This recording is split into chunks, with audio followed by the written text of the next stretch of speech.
Hello, hello. Wait.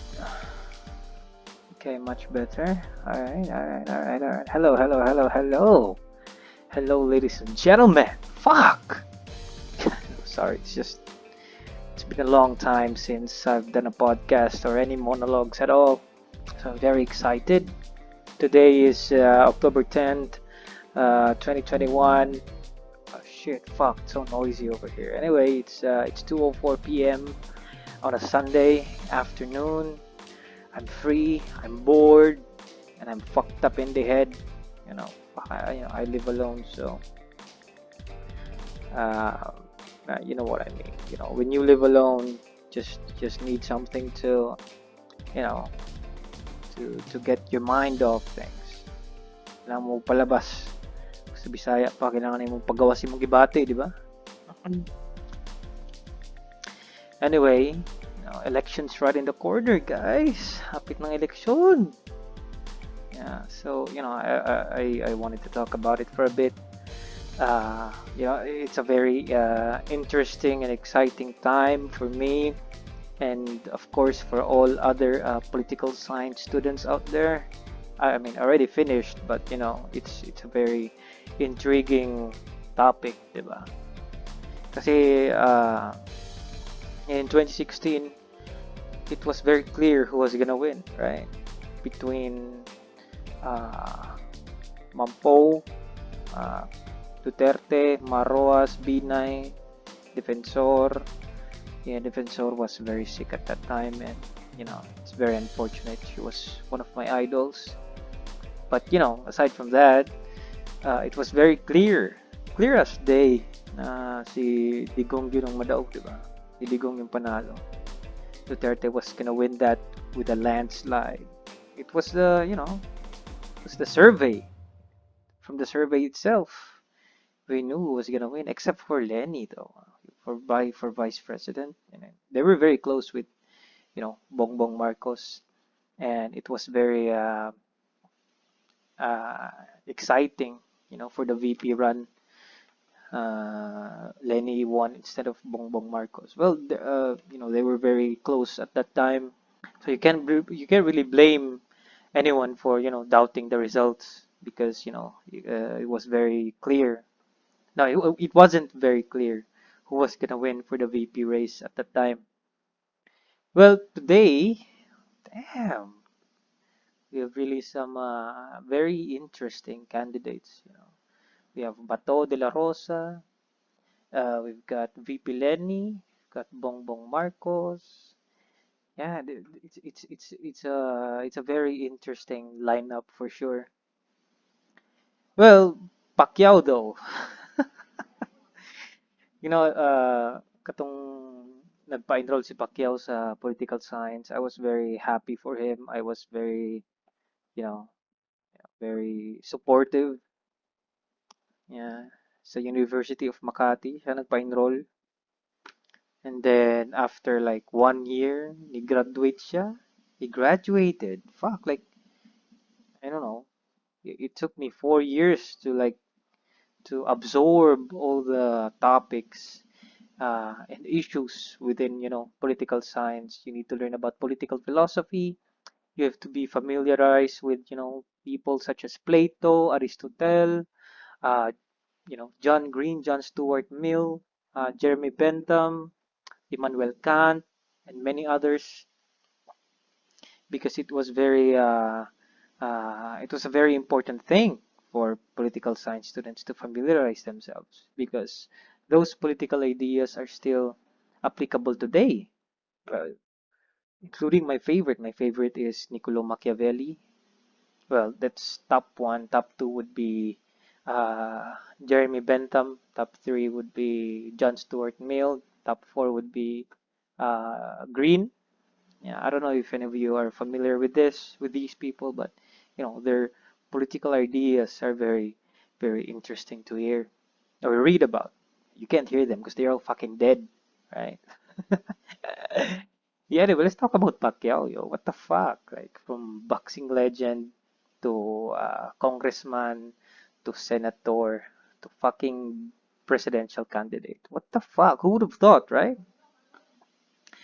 Well, anyway, with regards to Pacquiao, when I listen to him speak, especially about his political aspirations, political beliefs, it reminds me of listening to a pastor or a priest. It makes me yawn, makes me sleep, and it makes me infuriated. Yeah. Well, I'm not really a religious guy. My religious belief is that of a deist. That's Deist. For those who are not familiar with deism, it's basically a belief that um, it's a belief that there is a higher power who created the universe, including our world, but but this higher power does not interfere anymore within a human perspective, you know. So this divine power created the world, the earth, along with its system. I call it system because, why not? Well, the system includes, you know, um, if you cut trees too much, there will be, natural repercussions, right? And if you mine too much, also there will be natural repercussions. So that's the system that I'm talking about. Nature, the earth has its own system that it follows. So when you try to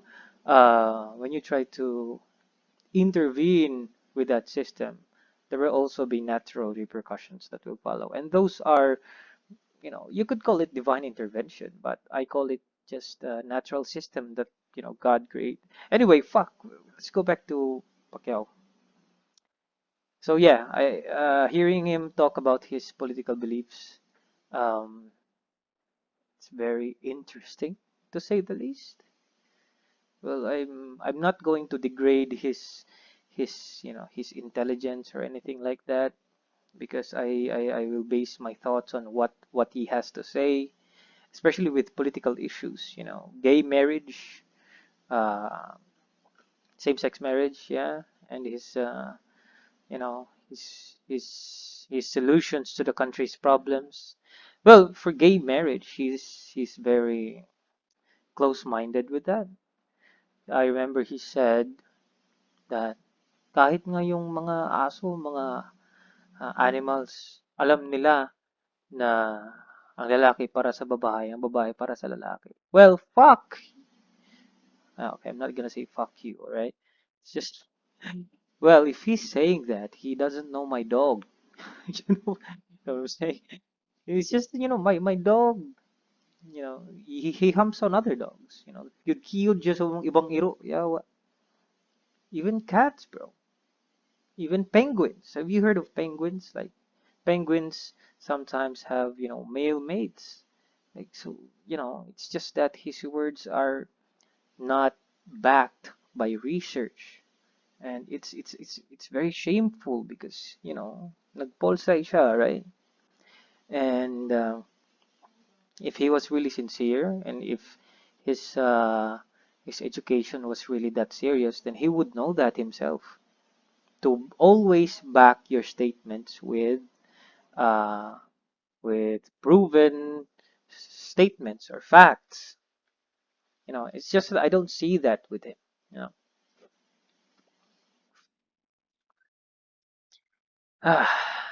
yeah, it's a very just like what I said, it's a very interesting topic. And then with what else? Yeah, he also had this interview wherein he said as long as he's president, there will be no squatters, there will be no homeless people. Like, and then the interview asked him how, and then he said because God is good. Fucking hell. I mean, I'm not bashing religion over this, although I hate religion. Yeah, fuck that. It's just that how are you going to let God do the work of a statesman? You know, you're supposed to have the right policies uh, in order to, solve those social issues that he was talking about. And when he was also arguing with same-sex marriage, there was also a congresswoman, I forgot her name. She also said to Pacquiao that, with all due respect, our basis for laws is the Constitution and not the Bible. Yeah. Well, if you've heard of divine laws, these are laws that were uh, supposedly created by God, like for example, the tablet that was given to Moses, like what the fuck, man, tablet, right? Ten Commandments.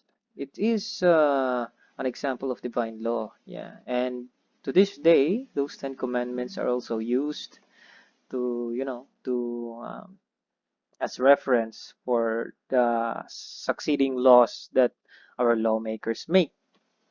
But still, like you don't literally take those divine laws and use them as um, direct sources of law, right? So it's I don't know, Pacquiao is fucking weird, man. Like as far as boxing is concerned, a lot of people will agree with me on this. I thought, as far as boxing is concerned, he's a legend. He's an expert on that. But when it comes to lawmaking or public administration in general, he is so clueless. Like fuck.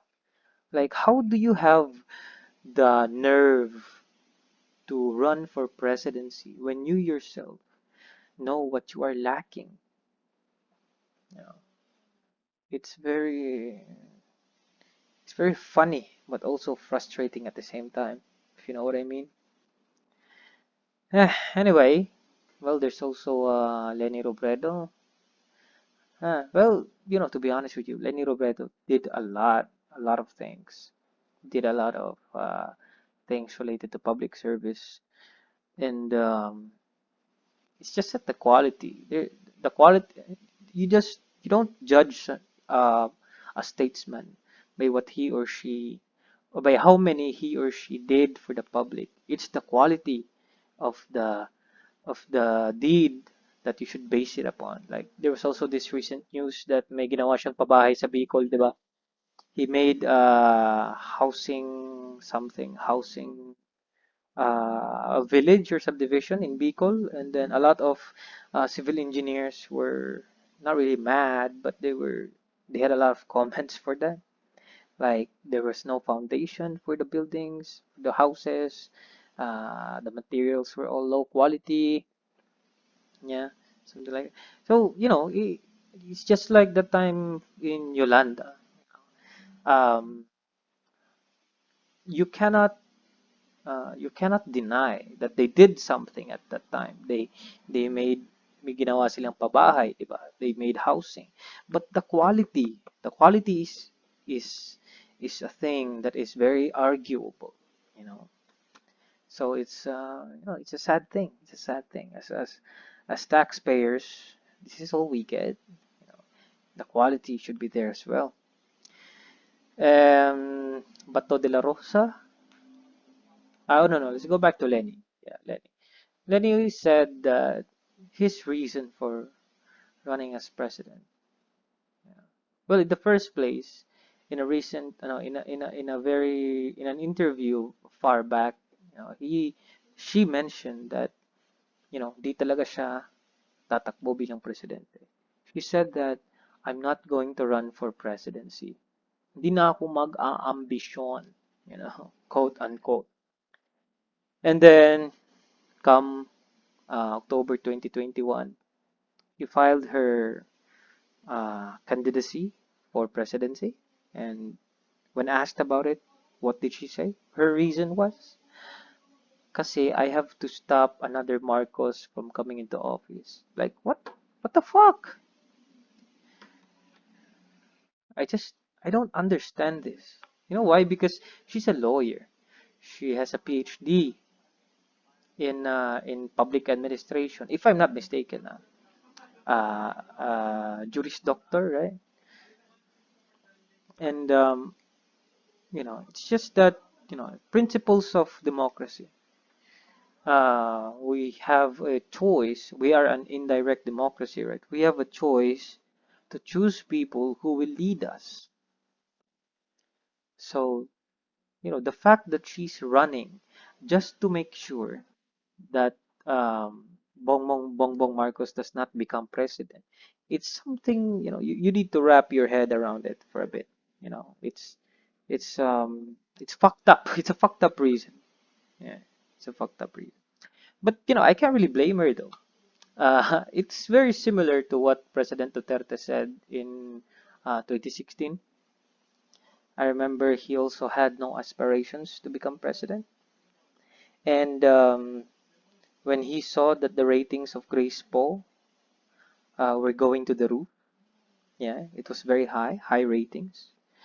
And then he filed his candidacy. He said that I cannot stand by idly because if I do not do anything, the president of the country will be a foreigner. And as a politic, Duterte also finished political science, and he knows the repercussions if not a really a foreigner, if a president who becomes if the person who becomes a president has ties to foreigners, especially America, yung national interest ng Pilipinas will be affected, right? But it's his reason. It was also his reason. I do not want a foreigner to become president. It's very similar to the reason of Leni Robredo for running for presidency, right? And it's shallow. Yes, I remember it's shallow. It's just that I can't really blame Duterte for running that time because he saw that his ratings were very high. You know, a lot of people were clamoring, urging him to run for presidency. But then, it was a very big opportunity. As Niccolo Machiavelli once said, the prince must be aware of opportunities, and when the opportunities come, he must take it immediately. That's not verbatim, okay? It's just I'm just paraphrasing. Okay. So if anyone's here ever read of Niccolo Machiavelli, don't kill me. Anyway, yeah, Bongbong Marcos, bro. Fuck. Um, when we speak of Bongbong Marcos, it's inevitable that we also have to speak about his father, Ferdinand Marcos. And in political science, we have a very strict definition of a dictator.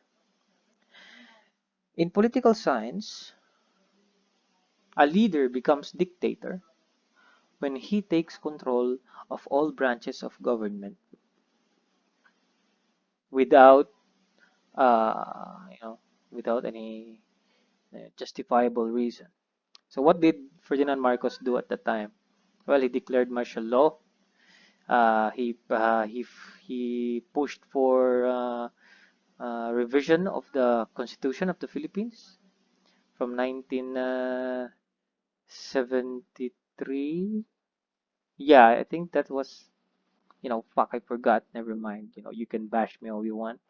But anyway, he changed the system of government, right? He made it into a parliamentary system with him as prime minister, and then with the cabinet as ministries.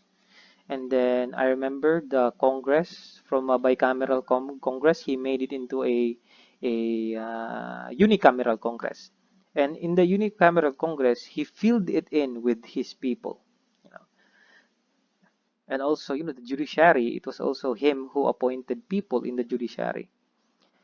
So he took control of the executive branch. He took control of the legislative branch. He also took control of the judiciary branch. What do you call that? Well, in political science, that is the very definition of a dictator. No matter how good you think Marcos did at the time, I'm not gonna argue about his achievements because, you know, the history that they teach us, there's a lot of flaws. But also, the videos you see on TikTok, on Facebook, on YouTube, there's also a lot of flaws. So I'm not gonna believe each side. What is for sure though, that Ferdinand Marcos at that time became a dictator. That is for sure.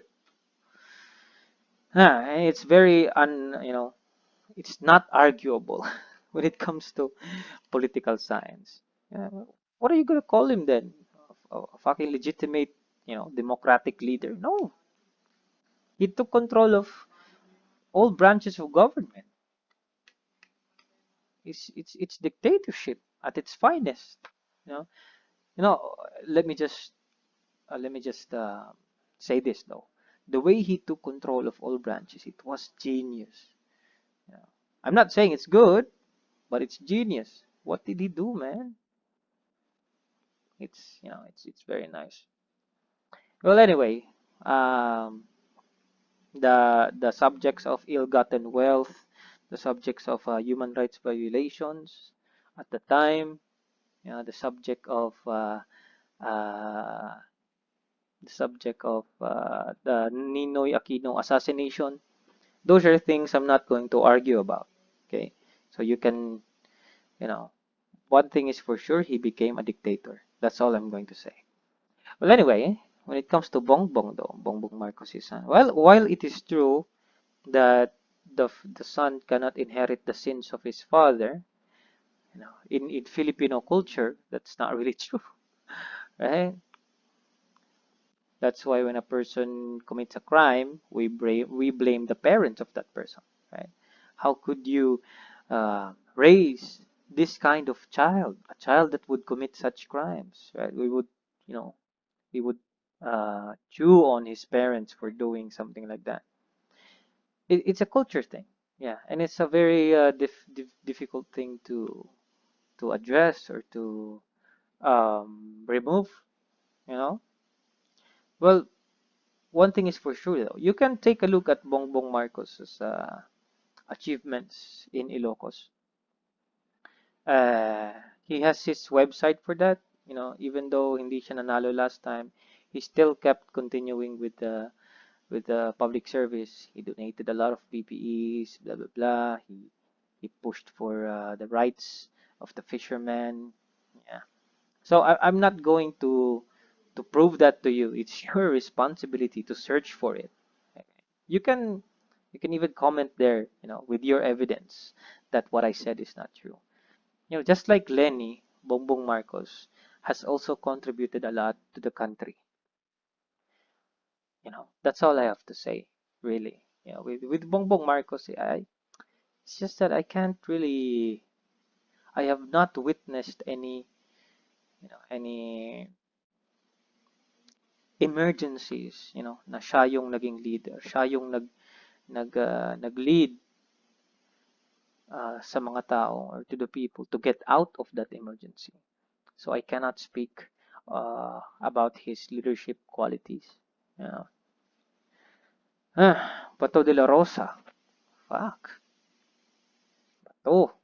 You know, one also cannot blame Bato for running for president. It was his party to urge him to run for presidency. And as of now, October 10, hindi pa tapos ang pag-file ng certificates of candidacy. So this may change. Well, Bato de la Rosa, for one, is a graduate of PMA, if I'm not mistaken, the Philippine Military Academy. As a police officer, he also he became the chief of police, right? So when it comes to public administration, he's not really far behind, you know, but his experience is very low. Yeah, that's what I'm saying. But I admire his character. You know, I remember when he won a bet for the Senate. Sinabi niya na I don't know how to make a law, but I will study how to make a law. If anyone can teach me, that would be great. Yung sabi niya. And that's not really, it's very brave, to admit that, that you don't know anything. Pacquiao, on the other hand, is not even admitting that he's stupid. Forgive me for not, for not filtering my words. Yeah, there's also Isko Moreno. Yeah, Isko Moreno, what I noticed is, he's done a lot of good for his city, Manila. Uh, Problem is, a lot of people call him a political butterfly. Kung saan may benefit sa kanya, dun siya. Well, there was also this one issue with him during the time of Noy Noy. He was arrested for illegal gambling. Yeah.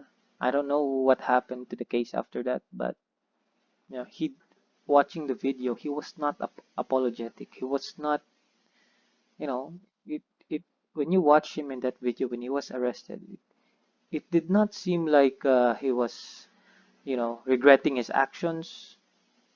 He was, yeah, he was not regretting his actions. It was the face of a, putang ina, nahuli ako. Ganun. If you know what I mean. So yeah, the elections are right around the corner. Forgive me if I'm not, going to talk about other candidates. I'm lazy. Fact. I'm fucked in the head. Fuck. Anyway, the elections really remind me of my thesis during college. My thesis during college was the political maturity and political participation. You know, Political maturity and political participation. So let me share some my findings, with this fucking thesis. Yeah, it's not only my thesis though. I'm not gonna take the credit alone. I had my friends, my classmates, two others. I'm not gonna mention their names.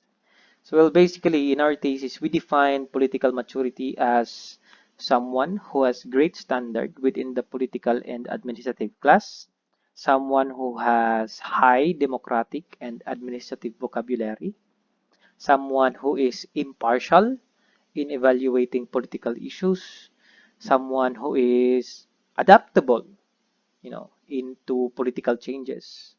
So basically, politically mature ka if you have high standards for officials.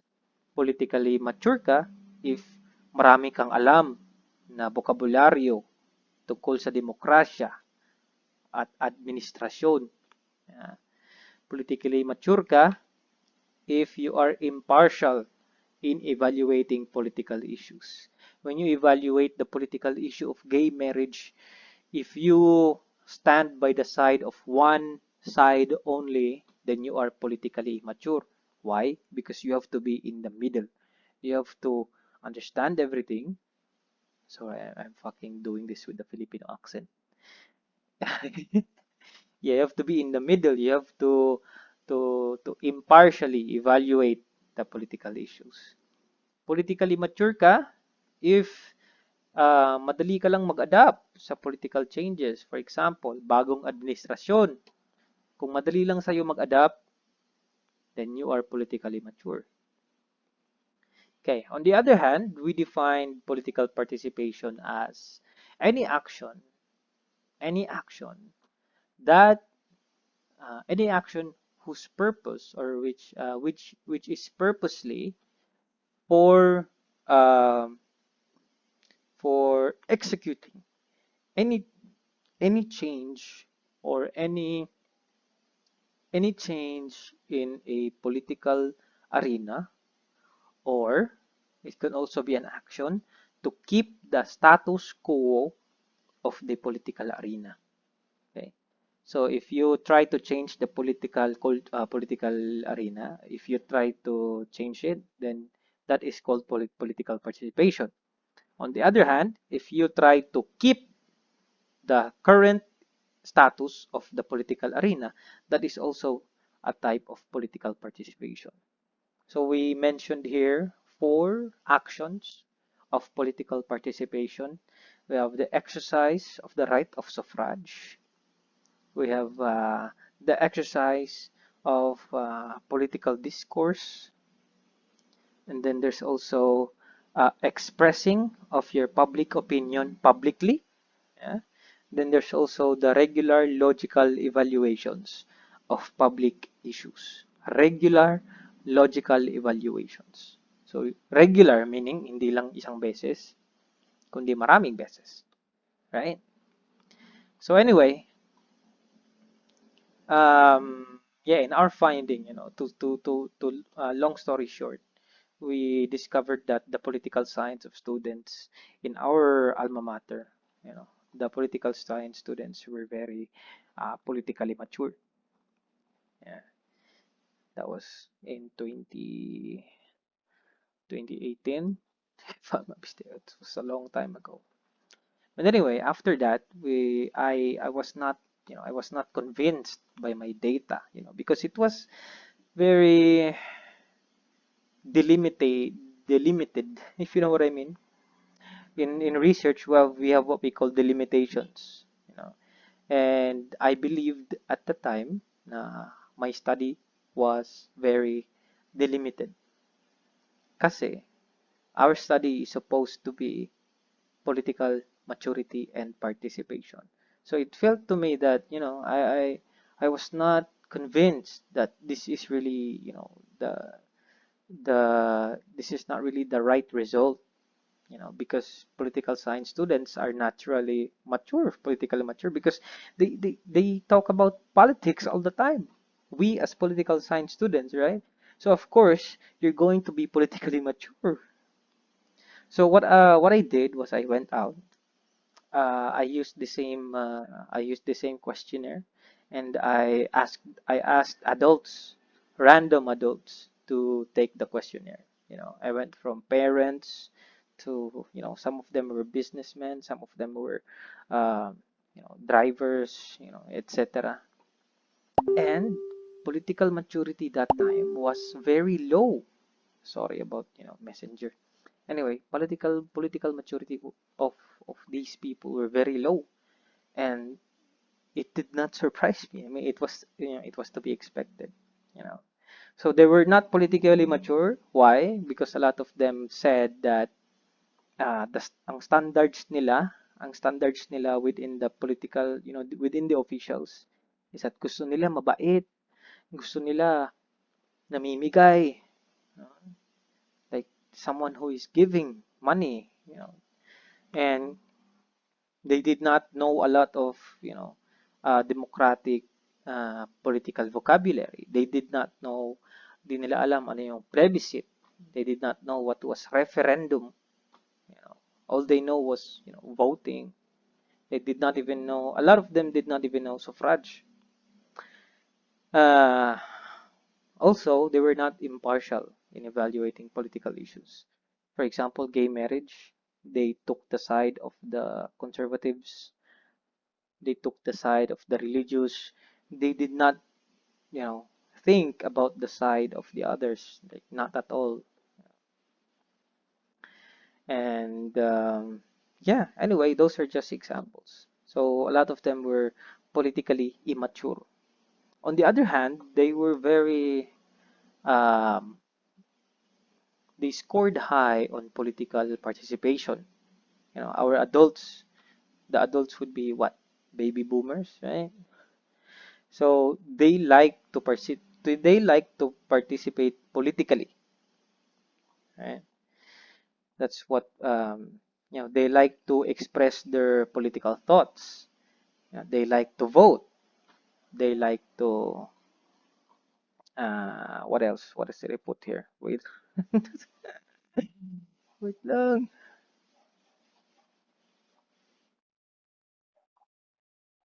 Can't find it. Found. All right, right, right. They like to vote. They like to talk about their political beliefs. They like to regularly talk about public issues.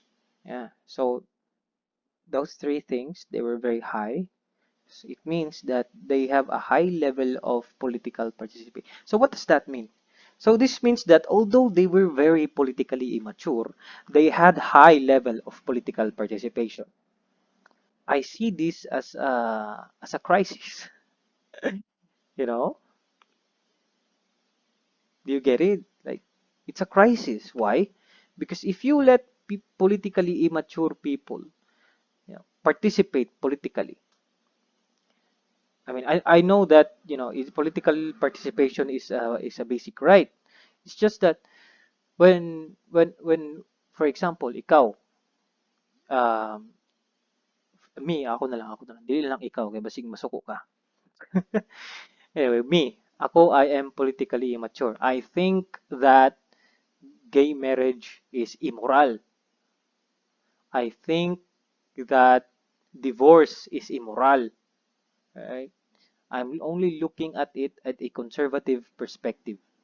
And then, I will use those thoughts, I will use those ideas to express myself in a political setting.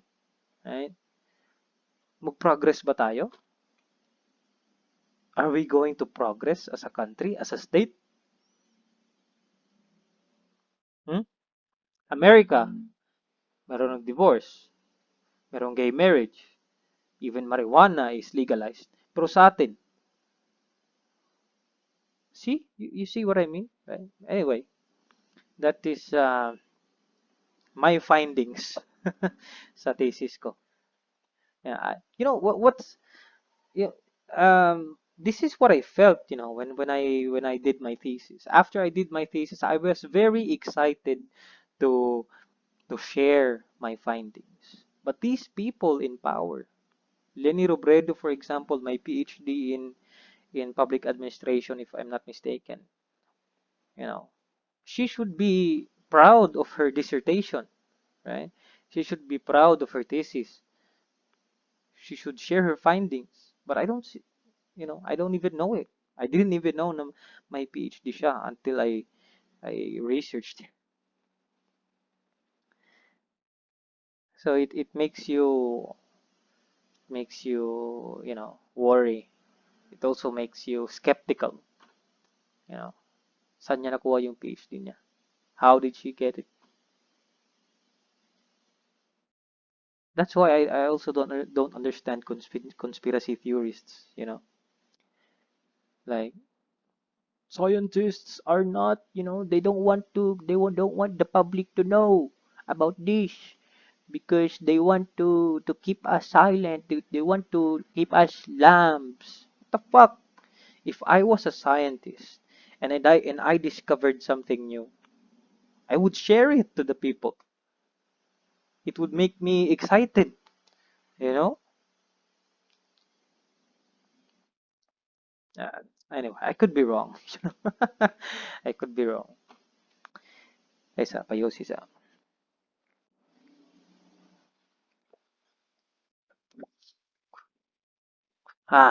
Salamat. Anyway, yeah, elections right in the corner.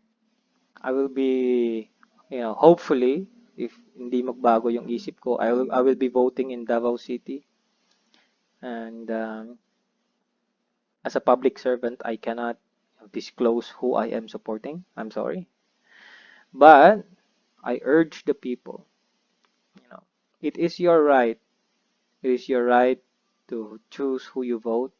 It is your right to choose,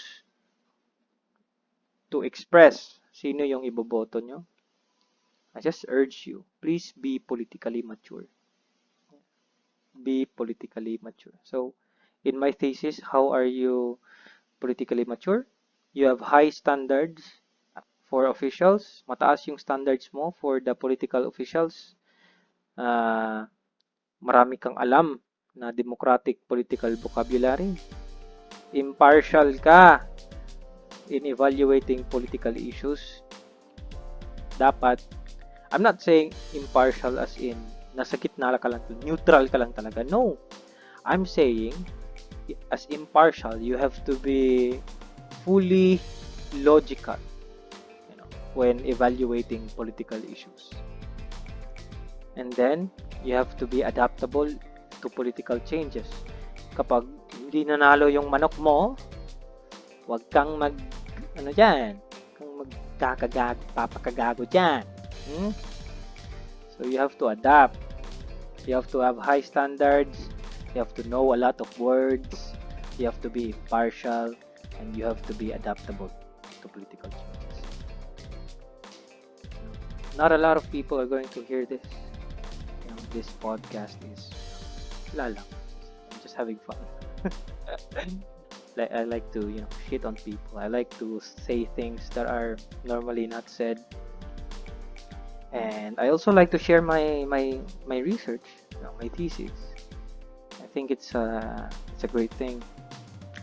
Well, anyway, this has been Enlightened Yawa, and I hope you choose the right person for the elections. Have a good day, mga yawa.